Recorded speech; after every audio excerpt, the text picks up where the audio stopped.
Welcome to Behind the Story, where we discover the story behind your favourite stories. My name is Lisa Renee from the Collab Press, and I'm also a sweet, clean romance author. And I'm Naomi Craig. I write historical novels set in Bible times. We have the privilege of having historical author Liz Tolsma back on our show. So excited about that. But before we get into that, what are you working on right now, Lisa? A new novella I should have up on Amazon called Brielle and Her Man Trap. So it's just a fun, sweet and clean rom-com back in Clear Creek County, where some of my stories are set. It's a standalone. You can read it by itself.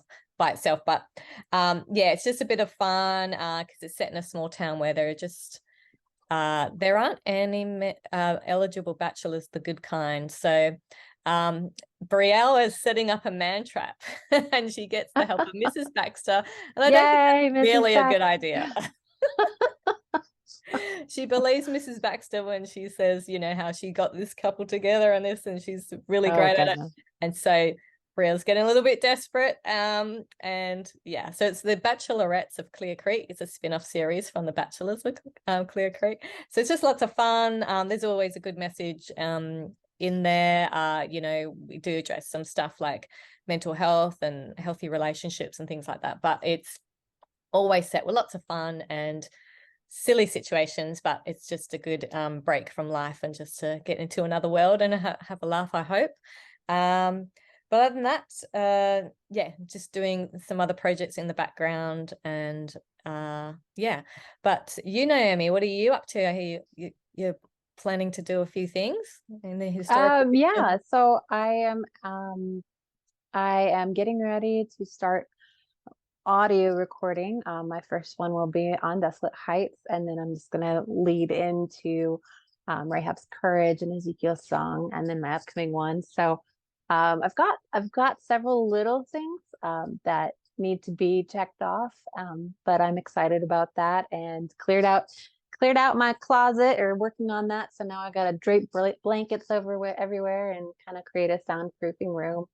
And yeah. Oh, and if I don't recall if we've mentioned this, but if you follow me on Instagram, um, I got like my account got disabled about a month ago, and um, without reason or without where I was going. So if you follow me on Instagram, previously I am moving over to YouTube as my primary platform to engage, to like continue to have my fun book reviews and stuff like that. So Is it the want to be sure. original YouTube channel you had, the Naomi C one? Yeah. Or it's the hmm same hmm one. Okay, cool. Well, Yeah, I just got added a handle. So yeah. YouTube's pulling that out. I'm not entirely sure what that does, but it's Naomi. It's either Naomi Craig Bibfic or Naomi C Bibfic. I don't know. I'm not Yeah. sure. I'll send that to you. Cool. And But you can update that if you want. You can yeah, I just did. I added biblical fiction or Bibfic on the end of it. So right. I don't know how many. There are a couple other Naomi Craigs out there on YouTube, Yes. but It is. They are. So because I did search you, I was like, oh, like scrolling, trying to not find. me.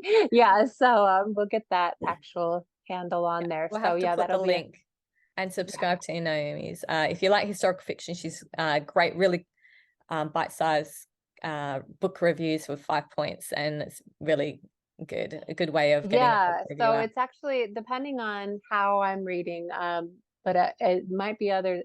It'll be others. It won't just be historical. It'll be all the books I'm reading, and then of course promoting behind the story, and then of course like biblical fiction aficionados and stuff like that. So anything that my content that I was putting out on Instagram, that's now going to be shifted over to YouTube. So Right. if And what that's about you, Facebook? Your author page still stayed up. You had to create a new yes. personal And person. that was because my sister, a long time ago, said, you need to have someone, have me as your backup admin.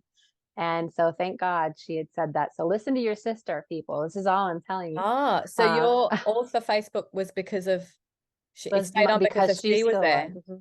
and then you created a hmm new Facebook personal account and link, and she added you as And admin. she brought me back on. Yep. Right. And then my reader group, Biblical Fiction Aficionados, was still up because Dana McNeely was still admin of that. So Wow. Thankfully, that was what I would have missed the most, was if that all got wiped out, because that's my biblical fiction people right there, So Yeah. I haven't missed Instagram. I do miss some of the videos that I put up. I'm gonna figure out if I can't pillage them back and upload them to YouTube or whatever, because of course I don't have as many saved on my phone as there are on Instagram. But I don't know if that would, like, I feel like they would be like, oh, you're copywriting it because it's not your account. So I don't know if that's going to fly or not, but Yeah.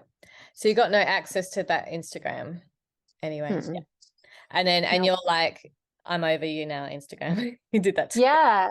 Yeah. And then the lady I follow for video advice and stuff, she was saying she's going to shift hers to YouTube as primary as YouTube as well, because of Instagram's always changing their algorithm. And of course her likes and views were like sky high compared to mine. I'm not anywhere close to that yet, but this is Virginia Kerr shifted over to YouTube as well. So it just really gave confirmation, because that's a search engine.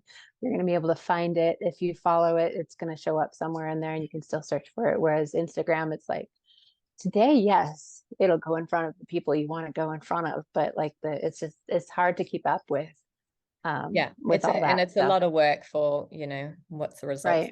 right, because I if you're not posting constantly, then they're going to push you down, and mm, then so yeah. And I'm excited. I did see in a post of someone and they were getting like ridiculous amounts of, well, lots of views, like 50,000 views on lots of them. And they really believe it wasn't converting to sales or anything like that on the platform Instagram, whereas some other platforms, maybe like TikTok or whatever, they were seeing direct Right. correlation. Like, so that was interesting. I was like, oh, I don't even want to bother with Instagram then. Yeah, it was really a time set. I have like a tendency to, like, even if I start a book, I can't just stop after a chapter. I just keep going, and that sort of thing. So with Instagram, I'd be like scroll, scroll, scroll, scroll, scroll, scroll, and then suddenly the whole afternoon's gone. So I'm not missing that part, but Yeah. And I've because of what's happened to you, yeah, I'm also, I mean, I'm busy and everything anyway. I'm in writing mode, but yeah, I'm just like, yeah, goodbye. I can't be bothered with you Instagram either and it's Facebook. not, at least to not have everything, because I had Facebook and I had Instagram, and I didn't, and that's owned by the same company. So if I lost the one, then I lost the other. So at least to spread out, and I will still be posting on biblical fiction aficionados, and then also cross posting on my author page and stuff too. But to have it in two separate companies, that makes sense to me too, because if something goes down again, it's not all of my content. So yeah. And this is, yeah, another thing where people keep saying, build your newsletter, build your newsletter. build your news. Yeah, and that's why I wasn't really super worried, because all of you watchers and viewers, you're already with me in the newsletter, and so I know that that's mine, and so I really wasn't devastated, thank God. But you live and you learn. Listen to your sister. This is the moral of this story here. If you don't have a sister, you can listen to mine. Back up your get a backup admin on your Facebook. All right, yeah. Pause this video right now if you Do it. No. Don't pause. We've got a great giveaway and we've got a great guest coming on. So Naomi, let's introduce our guest for today. Yeah, we're pleased to welcome back Liz Tolsma, host of Christian Historical Fiction Talk podcast, world traveler, and gifted historical fiction novelist. If you follow Liz on social media, you'll find posts about her latest interviews, engaging conversation starters, and her lovely family. Liz, welcome back to Behind the Story. Thank you so much for having me. I'm so glad to be back with you. Yeah, it is great to have you back. But for our viewers that aren't that familiar with you, tell us a little bit about you and what you write. I'm Liz Tolsma. I have been writing for a long time, and I think I really should go and count, but I think this is somewhere around book 25. And I write mostly World War II. That's my favorite genre. That's my go-to. I love to write about that time period. but I also have some historical romantic suspenses and some historical novella collections, and as well I have an Amish romance, so a little bit of everything in there. I live in Wisconsin. I'm married to my high school sweetheart. We just celebrated our 34th wedding anniversary. Please don't do the math on that, okay? And we have 3 children, 2 of whom are grown, and we have a daughter with special needs who will always live with us, but she's a great joy, and so we'll never really be empty nesters. So good to hear about your family, and congratulations on 34 years. That's something to be Thank you. celebrated. So your latest release, what I would tell you, is a split time World War II story. DNA test unlocks a family mystery. Sephardic Jew Matilda Nissim watches in horror as the Germans invade her beloved city of Salonika, Greece. What angers her most is the lack of resistance her people put up to their captors in secret and at great risk to her life. She continues to publish her newspaper, calling her people to action. She doesn't trust God to help them. Tell us the story behind what I would tell you. Well, this is a story that has really been brewing for a long time. My husband has pretty much banned me from reading any articles on the internet, but because this is what happens. I read something and I can't find the article anymore. I'm so mad at myself for not saving it, but I read an article about a Jewish woman in Greece during the Second World War and sort of this impossible decision that she had to make. And I really can't say much more about the article because I'll give away the story if I do. But that was sort of the impetus for this book. And that germinated for a long time. And I was writing other stuff. And then I finally put the proposal together and I decided to incorporate my interest in DNA and genealogy and this new not so new anymore, this popularity of dual time fiction, and sort of put that all together in one. And so that is really how this story came about. And I did more and more research into the Jews in Greece, specifically in the city of what was then known as Salonika. It's now Thessaloniki, and we in the Christian world might know it as Thessalonica. And it's all the same city, just been through different rulers, parts of different countries. But it was just so interesting to learn about that. And so I developed this story around this article that I had read, and what if she was faced with this impossible choice. And then in the contemporary storyline, the modern day heroine takes the DNA test along with her cousin, and they're expecting to have some overlapping matching DNA, and they don't. They find out they're not blood relatives at all. And she finds out that she's Sephardic Jew from Greece, and it just rocks her whole world. She's had a very tenuous faith up to this point, and now she doesn't know which God she should believe in, if she should believe in any God. And she empties out her college savings account and goes to Greece in search of her past, where her family came, and which God is the true God that she should be serving. And during the course of that, she starts to uncover some really deeply held family secrets.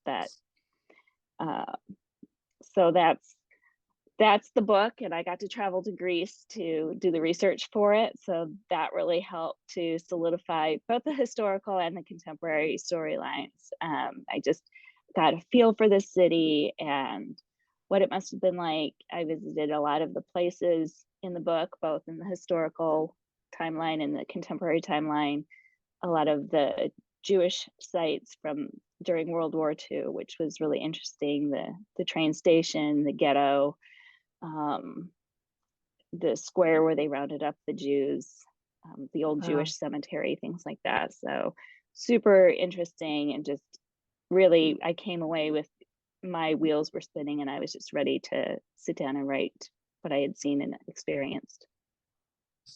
Wow, that's amazing. So you went to Greece, you did all that research, and then you wrote the book. Is that what you're saying? I'm trying to think when I started the book. I think I started it right around the time I went to Greece. So yes. Mm-hmm. Yeah. And were you planning, you purposely went to Greece and organized that for the book, or you were just wanting to visit there anyway? Or Well, it hadn't been on my bucket list, but I was thinking maybe if I got this contract, I should go. But who would I go with? It's hard for my husband and I to really travel overseas because of our daughter with special needs. And so, it was sort of just a, whatever kind of thing. And this was in 2021, the spring of 2021. And my daughter had applied for a summer missions trip to Athens. And we didn't know if Greece would open up. Europe was still all closed because of COVID, and Americans couldn't go in. And so we didn't know if she could even go. And she found out in March of 2021 that yes, Greece would be opening up in May and she'd be able to go. So she had about 8 weeks to get her funding together and everything sorted out and get on a plane to Greece for her missions trip that summer. Wow. So it was crazy. But then I thought, wow, the Lord just providentially dropped this in my lap. And right around the same time that Alyssa found out she'd be going to Greece for this missions trip, Barbara contracted What I Would Tell You. And so I thought, this is just providence. I need to go. I have to go visit my daughter and I have to go research the book. So that's sort of how that all came about. wow, that's awesome. How long was your daughter there? She was there for about 3 months. And then I met her at the end of her missions trip. She was going on to Jordan for her semester abroad. So it was going to be a long time before I saw her again. So I really, really wanted to see her. So Wow. yeah, That sounds it so was wonderful. great. Beautiful. Yeah, it's great. So back to the story. Introduce us to Matilda. What are her strengths and quirks? She's a very strong, determined, strong-willed person. She survived the 1917 fire, which destroyed, and now I'm going to forget the percentage, but it was something like 80% of the city of Thessaloniki. You walk around Thessaloniki today and you can tell which are the old buildings that survived the fire and which are the buildings built since 1918. It's really interesting to see. But this was this huge fire. In fact, it destroyed the synagogue where the Apostle Paul had preached. And so she's a survivor. She's a fighter, and she's not going to let anything happen without a struggle. And she's determined to not let the Jews steal everything that she knows and loves. But her problem is that she doesn't get much help from the people around her. They don't want to fight. They think if we'll just do what the Nazis tell us to do and it'll be fine. It'll all be good. And if they send us to Poland, we've already been kicked out of Spain. And if we're kicked out of Greece, well, it's just part of our history. This is what happens to us. And so that's what she's like. She's also very loyal, extremely loving. And so those are some of her strengths. Some of her quirks, boy, it's been a long time since I've written the book and I'm on another one now and I'm trying to remember some of her little quirks. I just really liked her as a character, so it's hard for me to say what her quirks were. Like I said, it's been a long time, but. So when did you write it? How long was the process, like a couple of years ago or a year and a half?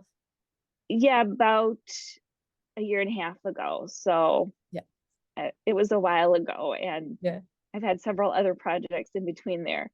So that happens to authors, unfortunately. By the time we start promoting the book that's just come out, we're like 2 books beyond that, and sometimes it's hard to remember what we wrote in that book anymore, unfortunately. So does the modern heroine, does she share any character traits with Matilda?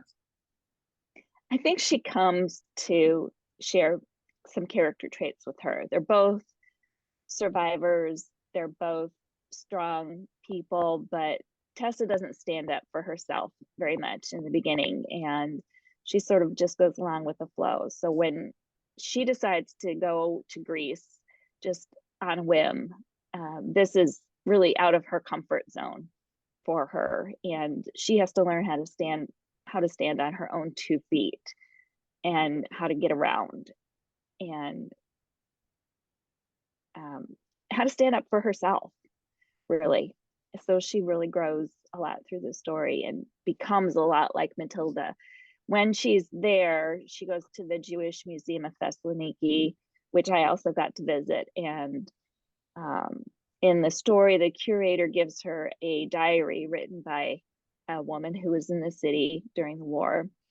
And she starts reading this diary and is really impressed with this woman and wants to find out more about her and wants to be more like her. And so that sort of ties the 2 storylines together.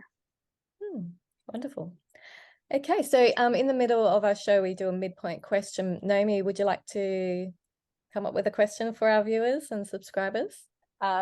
So what is your favorite? Comment below. Let us know, what is your favorite World War II setting? Do you like seeing it in the European theater, out in the Asian theater? What's your favorite setting for World War II? And how many of you would want to go and visit Greece because of go travel to Greece here with us right now? So comment below. Let us know what your favorite World War II setting is. Great. Okay, and so Liz, so just tell us a bit more about your writing style. This is split time. Is this, you've done split time a little bit, or is this your first one? This is my second split time. What I really enjoy about writing split time is just seeing the 2 storylines come together, because you have these 2 completely different characters in 2 completely different times, living 2 completely different lives, and yet somehow, some way they're connected. And there's that thread that ties them together, and it's so much fun to weave that in and out and to put it all together in the end and try to make it so that the reader has to think about it a little bit, but not give away sort of the, oh wow, I didn't see that coming, I didn't know that's how they would be connected at the end. So it's a lot of fun to write, and I'm looking forward to writing more split time because I do enjoy it. Excellent. So on a slightly odd note, do you keep track of the books you read, and how many did you read in 2022? I don't. I'm one of these bad people who just reads, and I don't keep a journal or anything like that. I suppose if I went to Goodreads, I could see how many I read, but I don't know. I have a podcast that I like to try to read as many of the books as I can as possible on that. So what's your podcast called? My podcast is Christian Historical Fiction Talk. So we do a lot like, I do a lot like this, but without the video. So great. Well, we'll have the link in the show notes for the podcast so people can subscribe and check it out if they're into historical fiction. Now, what did you find challenging about writing this particular book? What I would tell you, what was the biggest challenge?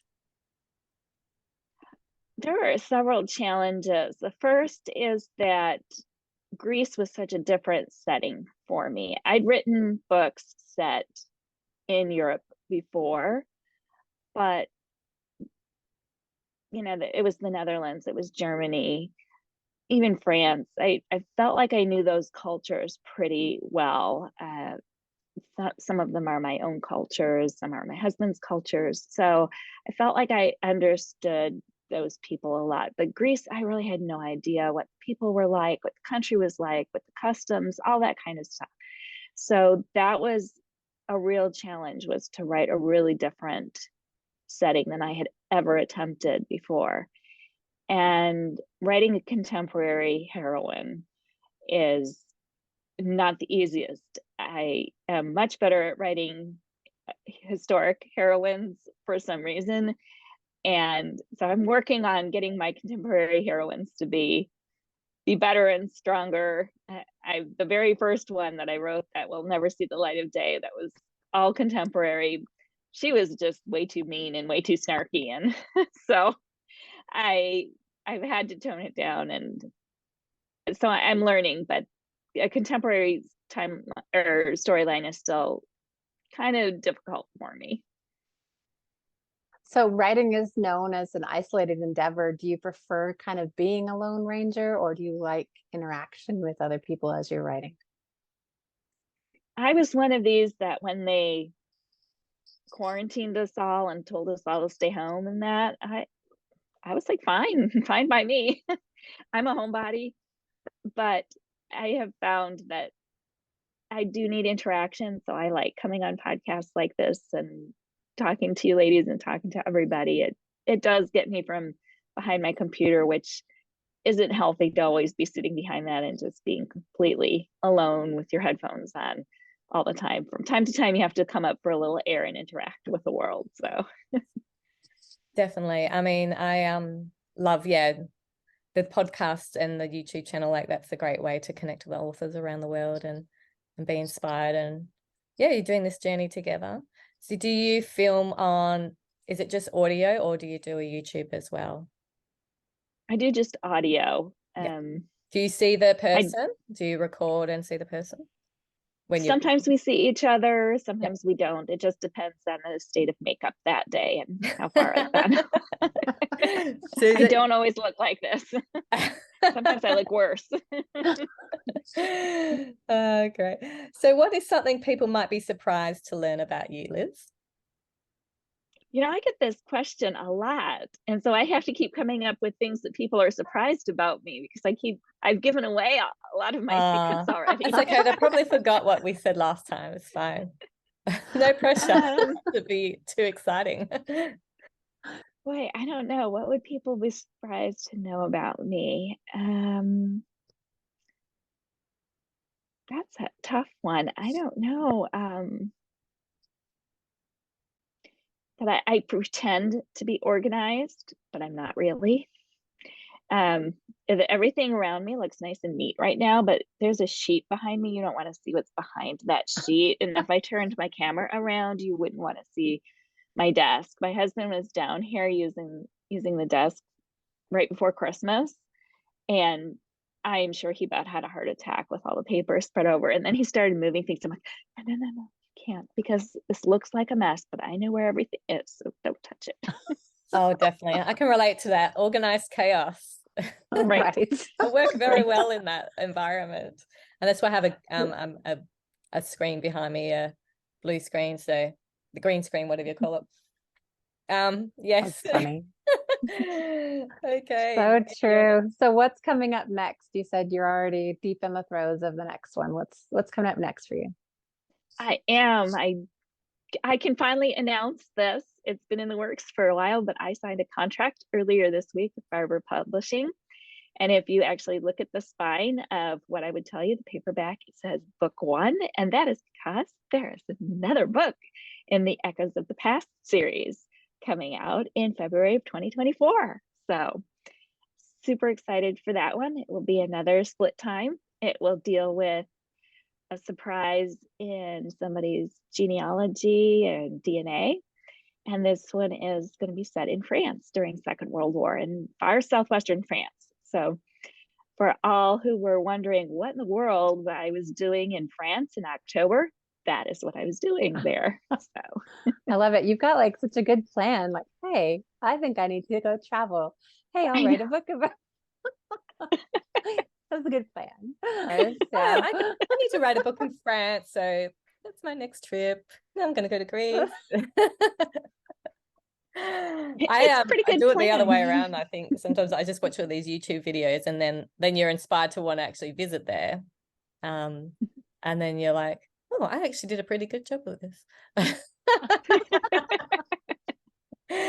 So where can readers find you online? What's the best way to keep in contact and hear more about these releases and be right on the edge right with you when that comes out? Sure. So the best way probably is to go to my website, which is liztolsma.com. And you can find lots of information there about me and about my releases. And you can sign up for my very non-spammy newsletter. And that's a great way to keep in contact with me because you don't have to worry about algorithms or anything like that. It'll just appear in your inbox once a month-ish, we'll say. And you can also find me on Facebook, Twitter, Instagram, Pinterest. So I'm out there, and just search for Liz Tolsma. I am the one and the only, so you'll come across me. Excellent. Well, thank you so much for joining us again here on Behind the Story. Thank you so much for having me. It's great always to chat with you ladies. Well, remember to connect with Liz. In the show notes, we'll have her website so you can get her if you want to sign up to a newsletter, that once a month-ish newsletter. She's also doing a giveaway for the ebook of her new release. So we'll have the link in the show notes as well. That is just put your email in. We don't use that email for anything other than if you win. So you have a good chance of winning. So don't let that go by. As always, we do have our freebies linked in the show notes below. If you're here for historical fiction and are interested in biblical fiction, is my novella On Desolate Heights, which will soon be an audiobook. It's available free to download at my website, naomicraig.com. Be sure to subscribe to Behind the Story here on YouTube so you can be alerted at the very next time when we have an author here. We do giveaways twice a month and have great interviews about great books. So be sure to subscribe and like. Yeah, sure. And we have a blog if you prefer that, but also a podcast, and we're on Spotify. So you can subscribe to that as well. And I do have a freebie. It's a fun Christian rom-com called Fake Engagement Mistake. It's on audio as well. And you can have that for free. Another actress, not Naomi, but an actress from LA recorded that, and she's lots of fun and did an awesome job. So yeah, you can sign up to that. The link will be in the show notes.